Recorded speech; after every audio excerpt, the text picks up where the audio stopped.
Xi'an ಚಾನಲ್ನ ವೀಕ್ಷಕರೇ, ಇಂದು ವೈದ್ಯರ ದಿನಾಚರಣೆ. ವೈದ್ಯರಿಗೆ ಗೌರವ ಸಲ್ಲಿಸುವ ದಿನಾಚರಣೆ, ಸಾಧನೆಯನ್ನು ಗುರುತಿಸಿ ಅಭಿನಂದಿಸುವ ಸಂದರ್ಭ.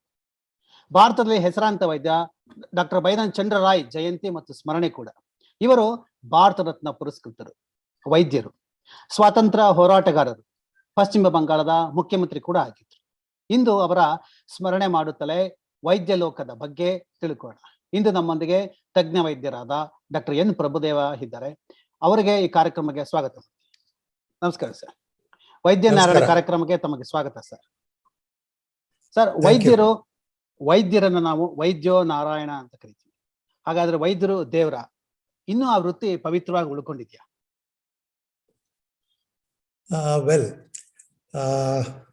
ನ್ಯಾಷನಲ್ ಡಾಕ್ಟರ್ಸ್ ಡೇ ಇಂದ ಶುರು ಮಾಡ್ತೇನೆ ನಾನು. National Doctors Day was first observed in order to pay respect to the legendary B.C. Roy, who was the Chief Minister of West Bengal. Now here the interesting point is that he was born on 1st July and he also died on 1st July. Probably many people don't know this. Exemplary service even now he is rewarded by or awarded with the B.C. Roy Award. The National Doctors Day is celebrated every year to promote and recognize the doctors' relentless contributions to make the society healthy and robust. Doctors' Day 2021 is all about the critical role healthcare professionals have played in combating the pandemic of coronavirus disease together. IMA has released an interesting report. 750 doctors have died in the first wave of corona. In the recently receding second wave of the second wave, 800 doctors have died in the second wave. So totally about 1,500 doctors have died in combating this disease to keep the society healthy and robust. Now let me offer my respectful and humble pranams to all those brave brothers and sisters. May their soul rest in peace. Now, the doctors ಬಗ್ಗೆ ಹೇಳೋದಾದ್ರೆ, it is unfortunate that the doctors have only duties and more duties. They don't seem to have any rights at all. The only right they have is to serve and be satisfied. This is the fate of the doctors, or one may even call it a privilege. ನೀವೀಗ ಒಂದು ಪ್ರಶ್ನೆ ಕೇಳಿದ್ರಿ, doctors ದೇವರ ಅಂತ. ವೈದ್ಯೋ ನಾರಾಯಣೋ ಹರಿಹಿ. ಹೌದು, ಒಂದು ಕಾಲದಲ್ಲಿ ಡಾಕ್ಟರ್ಗಳ ಬಗ್ಗೆ ಸಮಾಜದಲ್ಲಿ ಈ ರೀತಿಯ ಒಂದು ಒಪಿನಿಯನ್ ಇತ್ತು. ಈಗಿನ ಕಾಲದಲ್ಲೂ ಸಹ ಹಲವಾರು ಡಾಕ್ಟರ್ಸ್ ಎಲ್ಲರನ್ನೂ ಸಮಚಿತ್ತ ಭಾವದಿಂದ ಯಾವುದೇ ಭೇದ ಭಾವ ಮಾಡದೆ ತಮ್ಮ ಸೇವೆಯಲ್ಲಿ ತೊಡಗಿಸಿಕೊಂಡಿರುತ್ತಾರೆ. ಈ ರೀತಿಯ ಸಮರ್ಪಣಾ ಭಾವದಿಂದ ಸೇವೆ ಮಾಡುವವರು ಅತಿ ವಿರಳ. ಈ ರೀತಿಯ ಒಳ್ಳೆ ಡಾಕ್ಟರ್ಸ್ ಸುಮಾರು 100 ಡಾಕ್ಟರ್ಸ್ ಇದ್ದರೆ ಅದರಲ್ಲಿ 20 ಇರಬಹುದು. ಇವರುಗಳು ತಮ್ಮ ಸೇವೆಯಲ್ಲಿ ಭಗವಂತನನ್ನ ಕಾಣುತ್ತಾರೆ ಹಾಗೂ ಸಮಾಜ ಇವರಲ್ಲಿ ದೇವರನ್ನ ಕಾಣುತ್ತಾರೆ. ಮಧ್ಯಮ ವರ್ಗದ ಡಾಕ್ಟರ್ಸ್ ಸುಮಾರು 60% ಮಧ್ಯಮ ವರ್ಗದ ಡಾಕ್ಟರ್ಸ್ ಇರುತ್ತಾರೆ. ತಮ್ಮ ಸೇವೆಗೆ ಹಣ ಕೊಡುವವರಲ್ಲಿ ಅವರು ದೇವರನ್ನ ಕಾಣ್ತಾರೆ. ಸರ್ಕಾರಿ ಸೇವೆಯಲ್ಲಿಯೂ ಸಹ ತುಂಬಾ ಒಳ್ಳೆಯ ಡಾಕ್ಟರ್ಸ್ ಇದ್ದಾರೆ, ಆದರೆ ಅವರ ಸಂಖ್ಯೆ ತುಂಬಾ ವಿರಳ. Doctors in private and corporate hospitals, here comes the jinx. Doctors are given revenue targets by some of the corporate hospitals and private hospitals. These doctors, they concentrate or look at the targets they have to meet, as they see doctor in that. ಇನ್ನು ಅತಿ ಕಡಿಮೆ ಸಂಖ್ಯೆಯಲ್ಲಿ ಇರ್ತಕ್ಕಂಥ ಅತಿ ಶ್ರೀಮಂತ ಡಾಕ್ಟರ್ಸ್ಗಳು, ಇವರು ತಮ್ಮಲ್ಲೇ ತಾವು ದೇವರನ್ನ ಕಂಡುಕೊಳ್ತಾರೆ. ತಾವೇ ದೇವರು ಎಂದು ನಂಬಿ ತಮ್ಮ ದರ್ಶನ ಮಾತ್ರದಿಂದಲೇ ಕಾಯಿಲೆ ವಾಸಿಯಾಗುತ್ತೆ ಎಂದು ನಂಬಿರುತ್ತಾರೆ ಹಾಗೂ ನಂಬಿಸುತ್ತಾರೆ. ತಾವು ಮುಟ್ಟಿದರೆ ಸಾಕು ರೋಗ ವಾಸಿಯಾಗುತ್ತೆ ಅಂತ ತಾವು ತಿಳಿದುಕೊಂಡಿರುತ್ತಾರೆ. ನಾವು ಈಗ what do patients think about doctors? ರೋಗಿಗಳು ಡಾಕ್ಟರ್ಸ್ ಅನ್ನು ಹೇಗೆ ನೋಡುತ್ತಾರೆ? ಅವರ ಒಪಿನಿಯನ್ ಏನು? ಆರ್ಥಿಕವಾಗಿ ಹಿಂದುಳಿದಿರುವ ರೋಗಿಗಳು ಗುಣಮುಖರಾದರೆ ಅವರು ತಮ್ಮನ್ನು ಗುಣಪಡಿಸಿದ ಡಾಕ್ಟರ್ಗಳನ್ನು ದೇವರು ಅಂತ ಭಾವಿಸ್ತಾರೆ. ಅವರಲ್ಲೇ ದೇವರನ್ನು ಕಾಣಿಸ್ತಾರೆ ಕೂಡ. ಪೇಷಂಟ್ಸ್ ಆರ್ಥಿಕವಾಗಿ ಅನುಕೂಲವಾಗಿದ್ದಲ್ಲಿ ಡಾಕ್ಟರ್ಗಳಿಗೆ ಧನ್ಯವಾದ ಅರ್ಪಿಸಿ ಅವರ ಫೀಸನ್ನು ಅರ್ಪಿಸ್ತಾರೆ. ಇವರುಗಳು ಡಾಕ್ಟರ್ನ ಫೀಸ್ ಕೊಟ್ಟಿದ್ದರಿಂದ ಅವರ ಕಾಯಿಲೆ ವಾಸಿ ಮಾಡಿದ್ದಾರೆ ಎಂದು ತಿಳಿಯುತ್ತಾರೆ. ಫೀಸ್ ಕೊಟ್ಟು ರೋಗ ಸರಿ ಮಾಡಿಕೊಂಡಿರುವುದರಿಂದ ಇವರು ಡಾಕ್ಟರ್ಗಳಲ್ಲಿ ದೇವರನ್ನು ಕಾಣಲು ಹೋಗುವುದಿಲ್ಲ. ಯಾರು ಆರ್ಥಿಕವಾಗಿ ಶ್ರೀಮಂತರಾಗಿರ್ತಾರೋ ಅವರು ಡಾಕ್ಟರ್ಗಳಿಗೆ ಹೇಳಿಯೇ ಆಸ್ಪತ್ರೆ ಸೇರ್ಕೊಳ್ತಾರೆ. ನೋಡಿ ಡಾಕ್ಟರ್, ನಮಗೆ ಬೆಸ್ಟ್ ಟ್ರೀಟ್ಮೆಂಟ್ ಬೇಕು, ಹಣದ ಬಗ್ಗೆ ಯೋಚನೆ ಬೇಡ, ಎಷ್ಟು ಖರ್ಚಾದರೂ ಪರವಾಗಿಲ್ಲ ಎಂದು ಹೇಳಿ ಅಡ್ಮಿಟ್ ಆಗ್ತಾರೆ. ವಾಸಿಯಾದಾಗ ಇವರು ತಮ್ಮ ಹಣದಲ್ಲಿ ದೇವರನ್ನು ಕಾಣುತ್ತಾರೆ. ವಾಸಿಯಾಗದಿದ್ದಲ್ಲಿ ಲಾಯರ್ ಬಳಿ ಹೋಗಿ ಟ್ರೀಟ್ಮೆಂಟ್ ಅಲ್ಲಿ ಹುಳುಕನ್ನು ಹುಡುಕಿ ಮೆಡಿಕಲ್ ನೆಗ್ಲಿಜೆನ್ಸ್ ನಡಿಯಲ್ಲಿ ಕೇಸ್ ದಾಖಲಿಸಲು ಹೇಳುತ್ತಾರೆ. ಇವರು ತಮ್ಮ ಲಾಯರ್ ಅಲ್ಲಿ ದೇವರುಗಳನ್ನು ಕಾಣುತ್ತಾರೆ. ಆ ಲಾಯರ್ಗಳು ಶ್ರೀಮಂತ ರೋಗಿಗಳಲ್ಲಿ ತಮ್ಮ ದೇವರನ್ನು ಕಾಣ್ತಾರೆ. ಈಗ ಈ ಆಸ್ಪತ್ರೆಗಳು ಜೀವಂತ ನರಕಾನ ಅಂತಕ್ಕಂಥ ಒಂದು ಪ್ರಶ್ನೆ ಇದೆ. ಇದನ್ನ ನಾನು ಹೇಳೋದಕ್ಕೆ ತುಂಬಾ ದುಃಖ ಆಗುತ್ತೆ ನನಗೆ.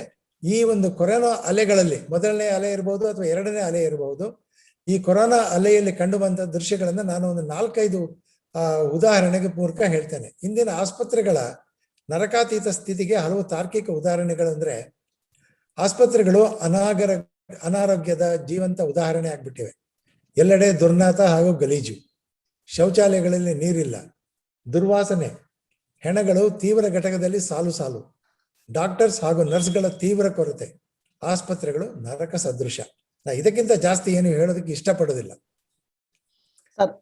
ಒಂದು ನರಕ ಸದೃಶ ಆಸ್ಪತ್ರೆಗಳಾದ್ರೆ we have another category, 5 star hospitals ಅಂತ. ಬಟ್ ತಾವೆಲ್ಲ ಪ್ರಾಬಬ್ಲಿ 5 ಸ್ಟಾರ್ ಹೋಟೆಲ್ಸ್ ಕೇಳಿದ್ರಿ, ಬಟ್ ಈಗ ಇಂಡಿಯಾದಲ್ಲಿ 5 ಸ್ಟಾರ್ ಹಾಸ್ಪಿಟಲ್ಸ್ ಕೂಡ ಪ್ರಾರಂಭ ಆಗಿದಾವೆ.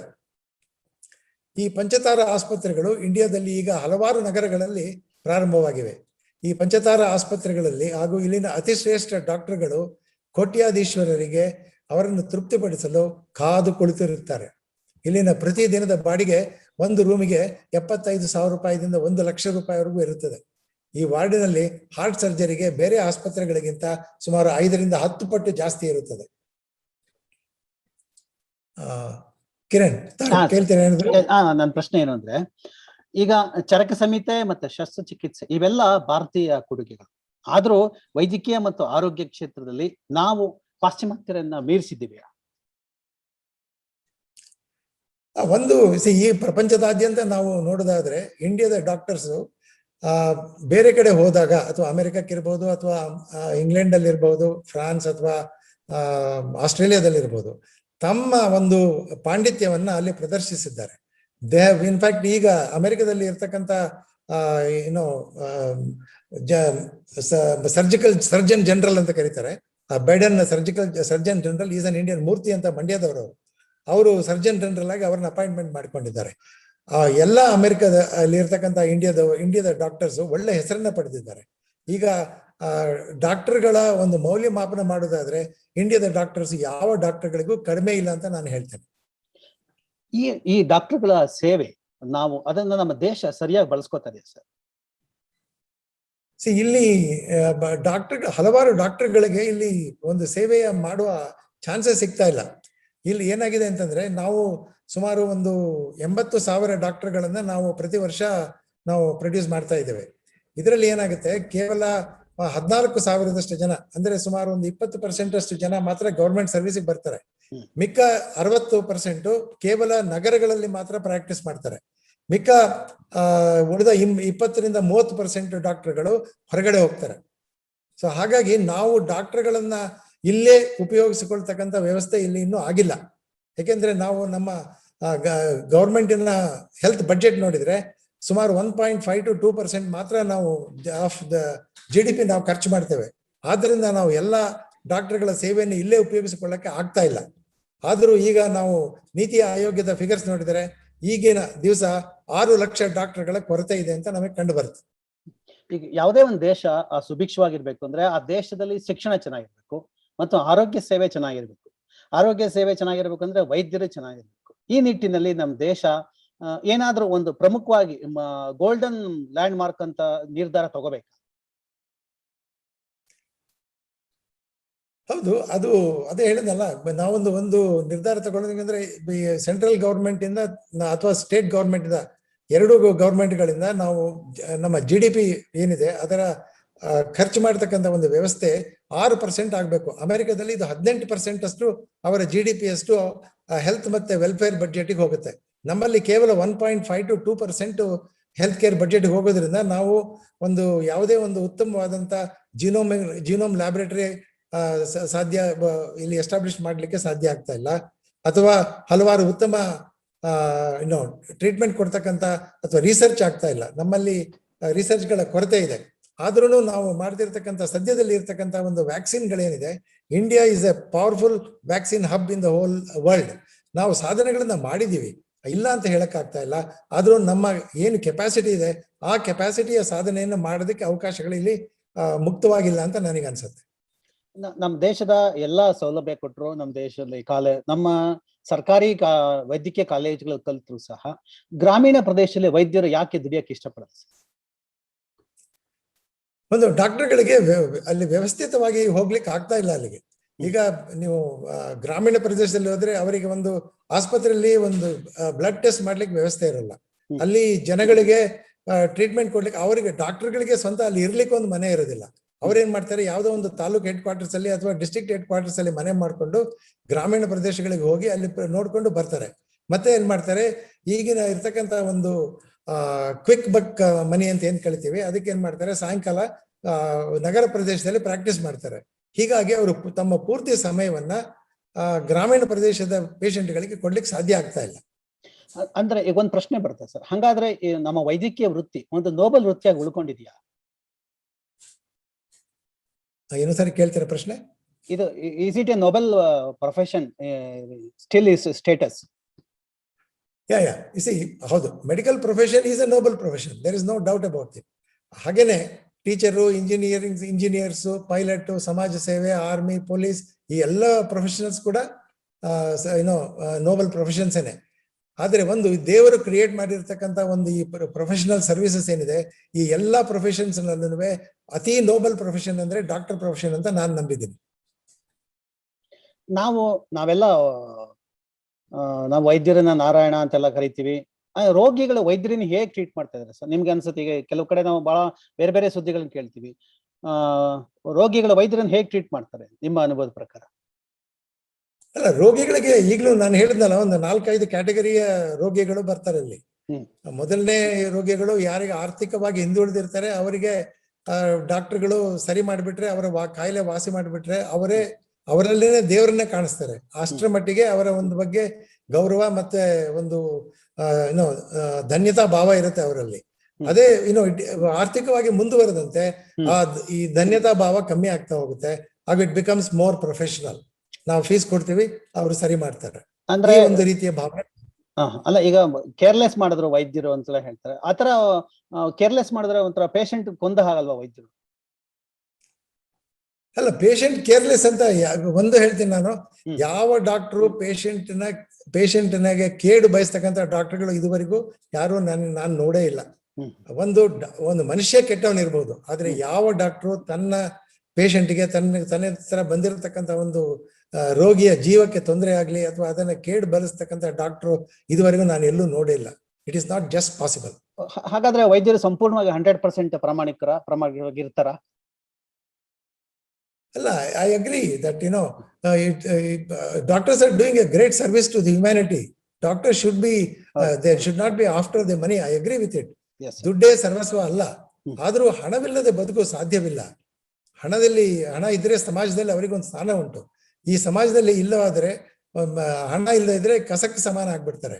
ಹಣಕ್ಕೆ ಬೆಲೆ ಇಲ್ಲವೆಂದು ಹಣವಿಲ್ಲದ ಇರುವವರು ಮಾತ್ರ ಹೇಳುತ್ತಾರೆ ಅಷ್ಟೇ. ತಮಗೂ ಗೊತ್ತಿರ್ಬೇಕಿದು. ಹಣದಿಂದ ಸುಖದ ಸವಲತ್ತುಗಳನ್ನ ನಾವು ಕೊಂಡ್ಕೋಬಹುದು, ಆದ್ರೆ ಸುಖ ಮತ್ತೆ ಸಂತೋಷ ಸಿಗೋದಿಲ್ಲ ಅದರಿಂದ. ಆದ್ರಿಂದ ನಾನು ಡಾಕ್ಟರ್ಸ್ಗೆ ಹೇಳೋದು, yes, they do deserve compensation for their service, but that should not be everything.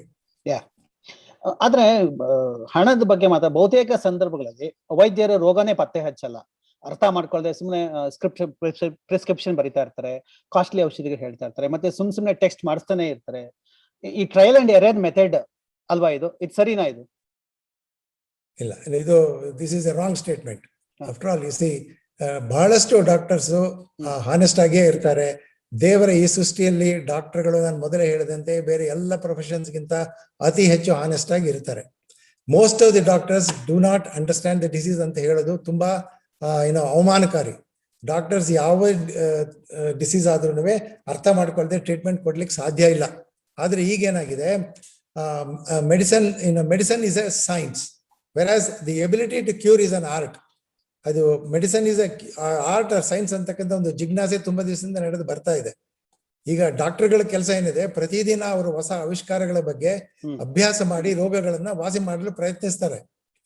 ರೋಗಿಗಳು ಡಾಕ್ಟರ್ಸ್ ಬಳಿ ಏನ್ ಹೇಳ್ತಾರೋ ಅದರ ಮೇಲೆ ಅವರ ಟ್ರೀಟ್ಮೆಂಟ್ ಆಗ್ಲಿ ಅಥವಾ ಇನ್ವೆಸ್ಟಿಗೇಷನ್ಸ್ ಆಗ್ಲಿ ಮಾಡ್ಬೇಕಾಗುತ್ತೆ. ಅದು ಮಾಡದೇ ಇದ್ರೆ ಅವರಿಗೆ ಪೂರ್ತಿ ಜಸ್ಟಿಸ್ ಮಾಡ್ಲಿಕ್ಕೆ ಆಗೋದಿಲ್ಲ.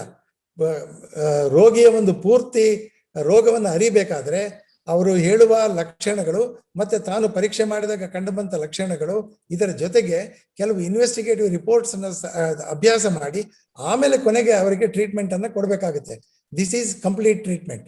ಅದರ್ವೈಸ್ ಈಗೇನಾಗಿದೆ, ಈ ಕೆಲವು treatment doctors it's become a consumer court position ಆಗ್ಬಿಟ್ಟಿದೆ. ಈಗ doctors service have been shifted to the consumer court. ಇವಾಗ ಡಾಕ್ಟರ್ಗಳಿಗೆ ಒಂದು ಕೆಲಸ ಒಂದೇನಾದ್ರೂ ತಪ್ಪು ಮಾಡಿದಲ್ಲಿ immediately they file a case against him for negligence, medical negligence ಅಂತ. ಅದು ಈಗ ನಾವು fines that are being put on the doctors are too heavy. So ಹಾಗೇನ್ ಮಾಡ್ತಾರೆ, ತಮ್ಮ ರೆಸ್ಪಾನ್ಸಿಬಿಲಿಟಿ ಅಥವಾ ತಮ್ಮನ್ನು ತಾವು ಉಳಿಸಿಕೊಳ್ಳಲು ಇರಬೇಕಾದಂತ ಎಲ್ಲ ಇನ್ವೆಸ್ಟಿಗೇಷನ್ಸ್ ಅನ್ನು ಹೇಳ್ತಾರೆ. ಯಾಕೆಂದ್ರೆ ಯಾವ ಕಾಯಿಲೆನೂ ಮಿಸ್ ಆಗಬಾರ್ದು, ಯಾವ ಸಿಂಪ್ಟಮ್ ಕೂಡ ಮಿಸ್ ಆಗಬಾರ್ದು ಅನ್ನೋ ಕಾರಣದಿಂದಾಗಿ ಇನ್ವೆಸ್ಟಿಗೇಷನ್ಸ್ ಹೇಳಲೇಬೇಕಾಗುತ್ತೆ ಅವರು. ನಾವು this is called as what is A defensive practice. ಆದ್ರಿಂದ ಕೆಲವು ಪೇಷಂಟ್ಸ್ಗೆ ಹೊರೆ ಆಗುತ್ತೆ. ಇದಕ್ಕೆ ರೆಸ್ಪಾನ್ಸಿಬಲ್ ಡಾಕ್ಟರ್ಸ್ ಅಲ್ಲ. ಡಾಕ್ಟರ್ಸ್ ಮೇಲೆ ಕೇಸ್ ಮಾಡುವಂತ ಇವಾಗ ಸರ್ಕಾರದ ಒಂದು ಕನ್ಸ್ಯೂಮರ್ ಕೋರ್ಟಿಗೆ ಶಿಫ್ಟ್ ಮಾಡಿರ್ತಕ್ಕಂಥ ಒಂದು ವ್ಯವಸ್ಥೆ ಏನಿದೆ, ಅದಕ್ಕೆ ಈ ಹೊಣೆ ಆಗ್ಬೇಕಾಗುತ್ತೆ. ಈ ವೃಥಾ ಖರ್ಚು ಮಾಡಿಸೋದನ್ನ, ಅಂದ್ರೆ ನಮ್ಮ ಆರೋಪ, ಸಾಮಾನ್ಯವಾಗಿ ಕೇಳಬಾರಂತ ಆರೋಪ, ವೃಥಾ ಖರ್ಚು ಮಾಡಿಸ್ತಾರೆ ಅಂತ. ಈ ವೃಥಾ ಖರ್ಚು ಮಾಡಿಸೋದ್ರ ಬಗ್ಗೆ ತಡೆ ಹಾಕೋದಕ್ಕೆ ಸಾಧ್ಯ ಇಲ್ವಾ? ವೃಥಾ ಖರ್ಚು ಮಾಡ್ಲಿಕ್ಕೆ ಸಾಧ್ಯ ಇಲ್ಲ. ಈಗ ಒಂದು ಕಾಯಿಲೆಗೆ ನೀವು ಒಂದೇ ಒಂದು ಟ್ರೀಟ್ಮೆಂಟ್ ಕೊಡ್ಬೇಕಾಗತ್ತೆ. ಈಗ ಕೊರೊನರಿ ಆಂಜಿಯೋಪ್ಲಾಸ್ಟಿ ಅಂತ, ಕೊರೊನರಿ ಬ್ಲಾಕೇಜ್ ಇದೆ. ಕೊರೊನರಿ ಬ್ಲಾಕೇಜ್ ಇದ್ರೆ ಅದಕ್ಕೆ ಒಂದು ಆಂಜಿಯೋಪ್ಲಾಸ್ಟಿ ಮಾಡಬೇಕಾಗುತ್ತೆ, ಅಥವಾ ಆಂಜಿಯೋಪ್ಲಾಸ್ಟಿ ಮಾಡಕ್ಕಾಗದೇ ಇದ್ರೆ ಸರ್ಜರಿ ಮಾಡಬೇಕಾಗುತ್ತೆ. ಸರ್ಜರಿ ಮಾಡಿ ಆಮೇಲೆ ಅದಕ್ಕೆ ಮೆಡಿಕಲ್ ಟ್ರೀಟ್ಮೆಂಟ್ ಕೊಡಬೇಕಾಗುತ್ತೆ. ಈ ರೀತಿಯ ಒಂದು ಟ್ರೀಟ್ಮೆಂಟ್ ಇರೋದ್ರಿಂದ ಅನಾವಶ್ಯಕವಾದ ಟ್ರೀಟ್ಮೆಂಟ್ ಕೊಡೋ ಸಾಧ್ಯನೇ ಇಲ್ಲ ಇದರಲ್ಲಿ. ಇಂಥ ಸಂದರ್ಭದಲ್ಲಿ ರೋಗಿಗಳಿಗೆ ಮತ್ತೆ ವೈದ್ಯರಿಗೆ ಇಬ್ಬರಿಗೂ ಅವರದೇ ಆದ ರೈಟ್ಸ್ ಇರ್ತವೆ. ಏನು ಇಬ್ಬರು ರೈಟ್ಸ್ ಗಳು ಯಾವುದು ಪ್ರಮುಖವಾಗಿ ನೀವು ಡೆಫಿನೈಟ್ ಮಾಡ್ತೀರಿ? ವೆಲ್, ಇದರಲ್ಲಿ what are the patients rights ಅಂತ ನೀವು ಕೇಳ್ತಿದ್ದೀರಾ. ಒಂದು, patients have got only rights, they don't have any duties. ಒಂದು, it is the patients right to be treated with respect. ನಾವು ಎಲ್ಲ ಪೇಷಂಟ್ ಗಳನ್ನು ಗೌರವದಿಂದ ಕಾಣಬೇಕು. The patients have a right to obtain your medical records. ತಾವು ಏನು ಆಸ್ಪತ್ರೆಯಲ್ಲಿ admit ಆಗಿದ್ದೀವಿ ಅಥವಾ ಔಟ್ ಪೇಷಂಟ್ ಅಲ್ಲಿ ಏನೇನು ನಾವು ಡಾಕ್ಟರ್ಗಳು ಬರೆದಿರ್ತಾರೆ ಅದರ ಪೂರ್ತಿ ತಮಗೆ ದಕ್ಕಿಸಿಕೊಳ್ತಕ್ಕಂತ ಒಂದು ಅವರಿಗೆ ರೈಟ್ ಇದೆ. That's the right to obtain your medical records for a second opinion. ಎರಡು, ದ ರೈಟ್ ಟು ಪ್ರೈವಸಿ. ಇದನ್ನ ನಾವು ಯಾವ್ದಾದ್ರು ಒಂದು ಪೇಷಂಟ್ ನ ನಾವು ಒಂದು ಕಾಯಿಲೆಯನ್ನ ಡಯಾಗ್ನೋಸ್ ಮಾಡಿದ್ರೆ he has got is right to privacy. ಅದನ್ನ ನಾವು ಬೇರೆ ಯಾರ ಹತ್ರ ಹೇಳುವಂಗಿಲ್ಲ. ಎರಡನೇದು, to make a treatment choice. ಇವಾಗ ಡಾಕ್ಟರ್ ಎರಡು ಟ್ರೀಟ್ಮೆಂಟ್ ಚಾಯ್ಸ್ ಹೇಳಿದ್ರೆ ಅದನ್ನ ಚೂಸ್ ಮಾಡ್ತಕ್ಕಂಥ ರೈಟ್ ಪೇಷಂಟ್ ಹತ್ರ ಇದೆ. Doctors can only suggest the treatment. Treatment suggest ಮಾಡಿದ ಟ್ರೀಟ್ಮೆಂಟ್ ಅಲ್ಲಿ it is the right of the patient to choose the treatment. ಆಮೇಲಿಂದ ಸಪೋಸಿಂಗ್ ಆಪರೇಷನ್ ಮಾಡ್ತಾರೆ ಅಂತ ಇಟ್ಕೊಳ್ಳಿ. ಆಪರೇಷನ್ ಮಾಡೋಕ್ ಮುಂಚೆ he has got the right for informed consent. ಅಂದ್ರೆ ಅಲ್ಲಿ ಯಾವ್ಯಾವ ಕಾಂಪ್ಲಿಕೇಶನ್ಸ್ ಬರಬಹುದು, ಅದರಲ್ಲಿ ಎಲ್ಲಾ ಪ್ರತಿಯೊಂದು ಸ್ಟೆಪ್ ಅನ್ನು ಅವರಿಗೆ ತಿಳಿದುಕೊಳ್ತಕ್ಕಂತ ಒಂದು ಹಕ್ಕಿದೆ ಅವರಿಗೆ. ಡಾಕ್ಟರ್ಗಳು ಯಾವುದೇ ಒಂದು ರಿಸ್ಕ್ ಅನ್ನು ಮುಚ್ಚಿಟ್ಟು ಅವರಿಗೆ ಆಪರೇಷನ್ ಮಾಡುವಂಗಿಲ್ಲ. ಇನ್ಫಾರ್ಮ್ಡ್ ಕನ್ಸೆಂಟ್ ತಗೊಂಡು ಆಮೇಲೆ ಆಪರೇಷನ್ ಮಾಡ್ಬೇಕಾಗುತ್ತೆ. He has got a right to refuse the treatment. ನಮಗೆ ನೀವು ಕೊಟ್ಟಿರ್ತಕ್ಕಂಥ ಡಾಕ್ಟರ್ ಕೊಟ್ಟಿರ್ತಕ್ಕಂಥ ಟ್ರೀಟ್ಮೆಂಟ್ ನನಗೆ ಸರಿ ಹೋಗದೆ ಇದ್ರೆ, ನನಗೆ ಸರಿ ಇಲ್ಲ ಅನ್ಸಿದ್ರೆ, I can refuse the treatment. The patient can refuse. ಇನ್ನೊಂದು, ಅಕಸ್ಮಾತ್ ಇನ್ನೊಂದು ಪೇಷಂಟ್ ಇನ್ನೊಂದು ರೈಟ್ ಅಂದ್ರೆ ತನ್ನ ಅಂಗಾಂಗಗಳನ್ನ ಕಸಿ ಮಾಡಲು, ತಾನು ಬ್ರೈನ್ ಡೆತ್ ಆದ್ಮೇಲೆ ಆ ಅಂಗಾಂಗಗಳನ್ನ ಕೊಡಲು ಡಿಸೈಡ್ ಮಾಡಿ ಮೊದಲೇನೆ ಒಂದು ಮುಚ್ಚಳಿಕೆ ಬರೆದು ಕೊಡ್ಬೇಕು. ಆ ರೈಟ್ ಕೂಡ ಆ ಪೇಷಂಟ್ಗೆ ಇರುತ್ತೆ. ಇತ್ತೀಚೆಗೆ ನಾವು ನೋಡಿದ ಒಂದು ಪ್ರಕರಣ ನೋಡಿದ್ವಿ, ಸಂಚಾರಿ ವಿಜಯ್ ಪ್ರಕರಣ. ಇತ್ತೀಚೆಗೆ ನಾವು ನೋಡೋಣ, ಸಂಚಾರಿ ವಿಜಯ್ ಪ್ರಕರಣ, ಅಂಗಾಂಗ ದಾನ ಮಾಡಿ. ಕರೆಕ್ಟ್. ಅಂದ್ರೆ ಅವಾಗ ಪೇಷಂಟ್ ಅವರು ಮೊದಲೇ ಮಾಡಿರ್ಲಿಲ್ಲ, ಅವರ ಸಂಬಂಧಿಗಳು ಮಾಡಿದ್ರು.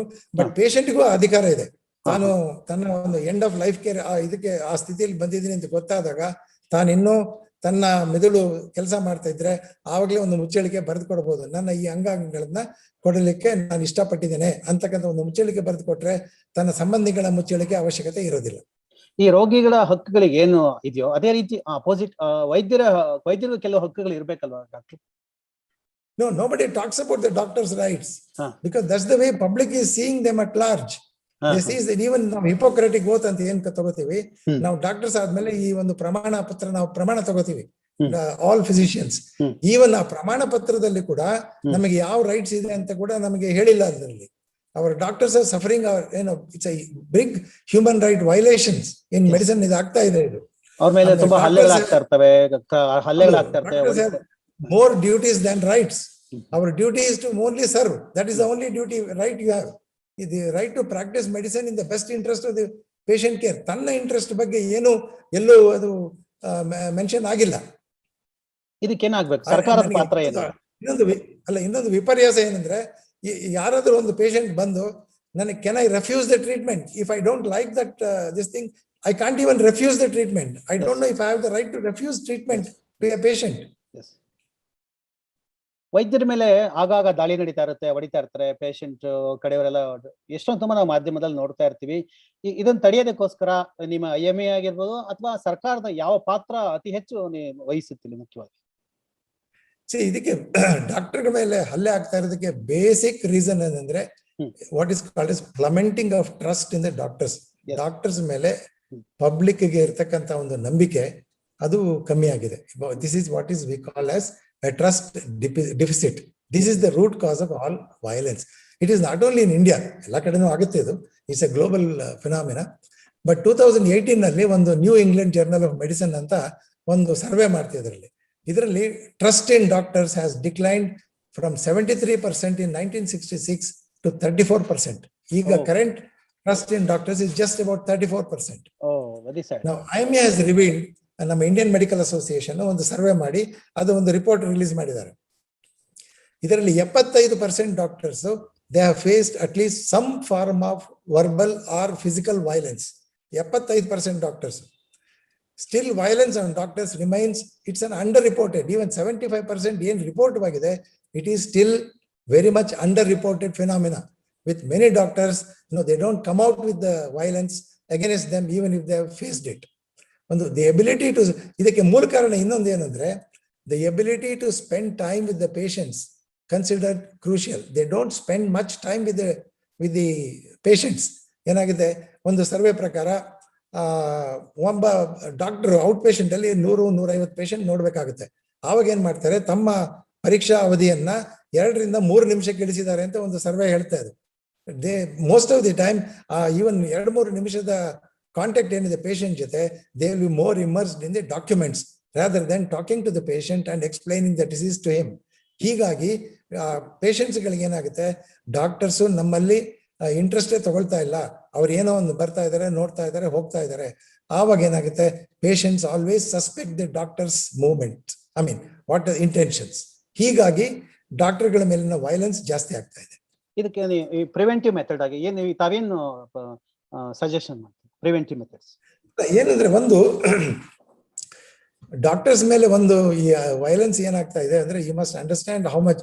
ಈಗ ಡಾಕ್ಟರ್ಗಳ ಬಿಲ್, ಒಂದು ಕೊರೋನಾ ಬಿಲ್ 8 ಲಕ್ಷ ರೂಪಾಯಿ ಆಯ್ತು ಅಂತ ಹೇಳಿ, ಕೊರೋನಾ ಹಾಸ್ಪಿಟಲ್ ಬಿಲ್ 8 ಲಕ್ಷ ರೂಪಾಯಿ ಆಗಿದೆ ಅಂತ. 8 ಲಕ್ಷ ಆಗಿದೆ, ಪೇಷಂಟ್ ಸತ್ತು ಹೋಗಿದ್ದಾರೆ. ಅಲ್ಲ, ಅದು ಇರ್ಲಿ, ಅದು ಒಂದು ಕೊರೋನಾ ಟ್ರೀಟ್ಮೆಂಟ್ ಇಲ್ಲ, ಟ್ರೀಟ್ಮೆಂಟ್ ಇಲ್ಲೇ ಇದ್ರು ಟ್ರೀಟ್ಮೆಂಟ್ ಕಾಸ್ಟ್ 8 ಲಕ್ಷ ಆಗಿದೆ. ಅದ್ರಲ್ಲಿ ಎಲ್ಲರೂ ಏನ್ ಮಾಡ್ತಾರೆ, ಆಸ್ಪತ್ರೆನ ಯಾರು ಬ್ಲೇಮ್ ಮಾಡೋದಿಲ್ಲ. They think it is doctors who is doing it. ಇದರಲ್ಲಿ ಡಾಕ್ಟರ್ಸ್ ನ ಪಾತ್ರ ಏನೂ ಇಲ್ಲ. ಡಾಕ್ಟರ್ಸ್ ಏನು, they get their consultation, it's only 1% of the total charges. ಇದು ಎಲ್ಲ ಹಣ ಕೂಡ ಹಾಸ್ಪಿಟಲ್, ಈ ಕಾರ್ಪೊರೇಟ್ ಸಿಸ್ಟಮ್ ಏನಿದೆ ಅದು ಅವರಿಗೆ ಹೋಗುತ್ತೆ. Doctors have no role in the enhancement of cost of the treatment in the hospitals. So ಅದರಿಂದ ಡಾಕ್ಟರ್ಗಳಿಗೆ, the public must understand that the doctors are not responsible for the hike in the expenses. They are only concerned with the treatment of the patient in the hospital. That's all. ಅಂದ್ರೆ ಈಗ ಆಸ್ಪತ್ರೆಗಳು ವೈದ್ಯರ ಮೇಲೆ ನಿಂತಿದ್ದಾವೆ, ಆದ್ರೆ ಇವರ ಒಂದು welfare ಬಗ್ಗೆ ಯಾರು ಯೋಚನೆ ಮಾಡಬೇಕು? ಅಲ್ಲ, doctors, see now there is a distance between the doctors and the hospital management. Hospital management, they are looking at only revenue collections. In fact, ಹಲವಾರು ಡಾಕ್ಟರ್ಗಳಿಗೆ ರೆವೆನ್ಯೂ ಟಾರ್ಗೆಟ್ ಕೊಡ್ತಾರೆ. ನೀವು 100 ಪೇಷಂಟ್ ಔಟ್ ಪೇಷಂಟ್ ನೋಡಿದ್ರೆ ಅದನ್ನ 20% ನೀವು ಅಡ್ಮಿಷನ್ ಮಾಡಬೇಕು, ಅದರಲ್ಲಿ 10% operation convert ಮಾಡಬೇಕು. Necessity ಇದೆಯಾ ಇಲ್ವಾ ಅದನ್ನ ಅವ್ರು ಯೋಚನೆ ಮಾಡೋದೇ ಇಲ್ಲ. ಅದನ್ನೆಲ್ಲ ರೆಸ್ಪಾನ್ಸಿಬಿಲಿಟಿ ಡಾಕ್ಟರ್ಸ್ ಮೇಲೆ ಹಾಕ್ತಾರೆ. ಆ ಟಾರ್ಗೆಟ್ ನ ಮೀಟ್ ಮಾಡದೇ ಇದ್ರೆ ಡಾಕ್ಟರ್ಗಳನ್ನ ಅವರು ತಮ್ಮ ಜಾಬ್ ಅನ್ನ ಕಳ್ಕೊಳ್ತಾರೆ. ಈ ಒಂದು ಪರಿಸ್ಥಿತಿ ಬಂದ್ಬಿಟ್ಟಿದೆ ಈಗ. ಸೊ ಅದಕ್ಕಾಗಿ ಏನ್ ಮಾಡ್ಬೇಕು, ಡಾಕ್ಟರ್ಗಳು ಮತ್ತು ಮ್ಯಾನೇಜ್ಮೆಂಟ್ ನ ನಡುವೆ ಒಂದು ಸೌಹಾರ್ದತೆ ಇರಬೇಕಾಗುತ್ತೆ. They must understand the plight of the doctors. They can't, go on pressurizing them to meet the revenue targets. Revenue ಅಂದ್ರೆ ರೆವಿನ್ಯೂ ಬಿಟ್ಟು ಈ ಡಾಕ್ಟರ್ಸ್ ನ ವೆಲ್ಫೇರ್ ಬಗ್ಗೆ ಯಾರು ಯೋಚನೆ ಮಾಡ್ಬೇಕು?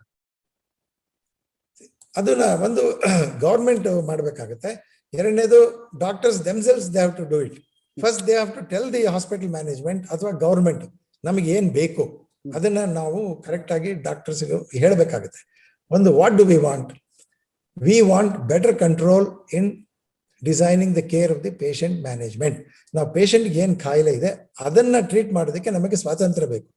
ಪೇಷಂಟ್ ಕಾರ್ಪೊರೇಟ್ ಮ್ಯಾನೇಜ್ಮೆಂಟ್ ಹೇಳುವಂಗೆ ಇವರಿಗೆ MRI ಸ್ಕ್ಯಾನ್ ಮಾಡಿಸು, ಇವರಿಗೆ CT ಸ್ಕ್ಯಾನ್ ಮಾಡಿಸು, ಇವರಿಗೆ ಇಷ್ಟು ಬ್ಲಡ್ ಇನ್ವೆಸ್ಟಿಗೇಷನ್ ಮಾಡಿಸು ಅದನ್ನ ಹೇಳುವ ಅಧಿಕಾರ ಇರಬಾರ್ದು. ಏನಿದ್ರು ನಮಗೆ ಅದು ಡಾಕ್ಟರ್ಗೆ ಬಿಡಬೇಕು. ಡಾಕ್ಟರ್ MRI ಸ್ಕ್ಯಾನ್ ಮಾಡಬೇಕಾದ್ರೆ ಡಾಕ್ಟರ್ ಮಾಡಬೇಕು, ಈ ಡಿಸೈಡ್ಸ್. ಆರ್ CT ಸ್ಕ್ಯಾನ್ ಮಾಡಬೇಕಾದ್ರೆ ಡಾಕ್ಟರ್ಗೆ ಆ ಸ್ವಾತಂತ್ರ್ಯತೆ ಕೊಡಬೇಕು. ಒಂದು they want better control over pricing. ಈಗೇನಾಗಿದೆ, 10 ರೂಪಾಯಿನ ಔಷಧಿ ಫಾರ್ಮಾ ಕಂಪನೀಸ್ 100 ರೂಪಾಯಿಗೆ ಮಾರ್ತಾ ಇದ್ದಾರೆ. ಆ ಒಂದು ಇದನ್ನ ತಡಿಬೇಕಾಗುತ್ತೆ. Doctor unless they have control over the pricing of the products, hospital bill ಜಾಸ್ತಿ ಆಗ್ತಾನೆ ಹೋಗುತ್ತೆ. They want better staff. ಅಲ್ಲಿ ಇರ್ತಕ್ಕಂಥ ನರ್ಸ್ಗಳು, ವಾರ್ಡ್ ಬಾಯ್ಗಳು, better staff and technicians. They must be well trained technicians to help the doctors to give the better care. ಮೆಷಿನ್ಗಳು ಸರಿ, ಒಂದು ಒಳ್ಳೆ ಕ್ವಾಲಿಟಿ ಮೆಷಿನ್ಸ್ ನ ಕೊಡಬೇಕಾಗುತ್ತೆ. ICU ಅಲ್ಲಿ ಕ್ವಾಲಿಟಿ ಸ್ಟಾಫ್ ಕೊಡಬೇಕಾಗುತ್ತೆ, ಕ್ವಾಲಿಟಿ ಟೆಕ್ನಿಷಿಯನ್ಸ್ ಕೊಡಬೇಕಾಗುತ್ತೆ. ಇವೆಲ್ಲವೂ ಇದ್ರೆ ತಾನೇ ಡಾಕ್ಟರ್ಸ್ ಅವರ ಮ್ಯಾಕ್ಸಿಮಮ್ ಸೇವೆಯನ್ನು ಕೊಡ್ಲಿಕ್ಕೆ ಸಾಧ್ಯ ಆಗುತ್ತೆ. ಫೈನಲಿ ಡಾಕ್ಟರ್, ನಾವು ಈ ಚರ್ಚೆಯನ್ನ ಮುಗಿಸ್ತಾ, ವೈದ್ಯರಿಗೆ ನಿಜವಾಗಿ ಅಂದ್ರೆ ಈಗ ಕನ್ಸ್ಯೂಮರ್ ಕೇರ್ ವಾತಾವರಣ ಆಗ್ಲಿ ಅಥವಾ ರೆವಿನ್ಯೂ ಮಾಡೆಲ್ ಆಗ್ಲಿ, ಇವೆಲ್ಲರ ನಡುವೆ ಮತ್ತೆ ಏನು ಜನಕ್ಕೆ ಟ್ರಸ್ಟ್ ಕುಸ್ತಿದೆಯಲ್ಲ ಬಹಳ ಜನರು ಡಾಕ್ಟರ್ ಮೇಲೆ, ಕೇವಲ 37% ಅಂದ್ರೆ ಇಟ್ಸ್ ಹಾರಿಬಲ್. ಇಂಥ ಪರಿಸ್ಥಿತಿ ನಿಜವಾಗಿ ವೈದ್ಯರಿಗೆ ಏನು ಬೇಕೀಗ ಇಂಥ ಸ್ಥಿತಿಗೆ? ಈಗ ಏನ ಬೇಕಾಗಿರೋದು, there must be a trust between the doctors and the patients, trust between the doctors and the public. ಅದಕ್ಕೆ ಬೇಕಾದಾಗ ಅವರು ಡಾಕ್ಟರ್ಸ್ ಒಂದು they must learn to communicate with the patients, communicate with the public, communicate with the patients relatives. ತಾವು ಒಂದು they should not be sitting in the ivory towers. ನಾನು ಬೇರೆ ಯಾರನ್ನೂ ಮಾತಾಡೋದಿಲ್ಲ, ಐ ಆಮ್ ವೆರಿ ಸೀರಿಯಸ್, ನಾನು patient ಮಾತ್ರ ನೋಡ್ತೇನೆ, ಅವರಿಗೆ ಅಡ್ವೈಸ್ ಮಾಡಿ ಹೋಗ್ತೇನೆ. ಈ ಒಂದು ಟಫ್ ಆಟಿಟ್ಯೂಡ್ ನ ಬಿಡಬೇಕಾಗುತ್ತೆ. ಒಂದು they must understand the patients requirements. ಒಂದು ಈಗ ಎಲ್ಲ ಪೇಷಂಟ್ಸ್ ತಮ್ಮ ರೈಟ್ಸ್ ನ ಬಗ್ಗೆ ಅರಿವು ಜಾಸ್ತಿ ಇಟ್ಕೊಂಡಿದ್ದಾರೆ. ಆದ್ರಿಂದ ಸ್ವಲ್ಪ ಹೆಚ್ಚು ಕಮ್ಮಿ ಆದ್ರೂ they will come and question. You should be able to give them correct explanation, and you must maintain a transparency of all your instructions, of your motives, of your investigations. ಎಲ್ಲದನ್ನು ಟ್ರಾನ್ಸ್ಪರೆಂಟ್ ಆಗಿ records ಇಟ್ಕೊಂಡು ಅವ್ರ ಮುಂದೆ ಅವ್ರನ್ನ face ಮಾಡಿದ್ರೆ ಯಾವ ತೊಂದರೆಗಳು ಆಗೋದಿಲ್ಲ. You will definitely gain the trust of the patients. That should not be an issue, because most of the doctors they are well meaning. They will not do anything undue unnecessarily. ನಂಬಿನಿಂದ ಕೆಟ್ಟವರಿಲ್ಲ ಅನ್ನೋ ಹಾಗೆ ವೈದ್ಯರು ರೋಗಿಗಳನ್ನ ನಂಬಬೇಕು, ರೋಗಿಗಳ ವೈದ್ಯರನ್ನ ನಂಬಬೇಕು ಅಂತ ಹೇಳಿ ನಮ್ಮ ಹಿರಿಯ ತಜ್ಞ ವೈದ್ಯರು ತಿಳಿಸಿದ್ರೆ. ಇದು ವೈದ್ಯಕೀಯ ದಿನಾಚರಣೆ ವಿಶೇಷ. ನಮ್ಮ ಸಿಯಾಂಚಲನ ಕಾರ್ಯಕ್ರಮ ನೋಡ್ತಾ ಇರಿ. ನಮಸ್ಕಾರ ಸರ್. Thank you. ನಾನು ಕನ್ನಡಿಗಳು. ಮೈಸೂರು ಸ್ಯಾಂಡಲ್ ಸೋಪ್ ನಮ್ಮ ಕನ್ನಡ ನಾಡಿನ ಅಸ್ಮಿತೆ. ನಾನು ಬಳಸೋದು ಈ ಸೋಪ್, ನೀವು ಬಳಸಿ. ನಮ್ಮ ಕನ್ನಡತನವನ್ನ ಉಳಿಸಿ. ಜೈ ಕರ್ನಾಟಕ.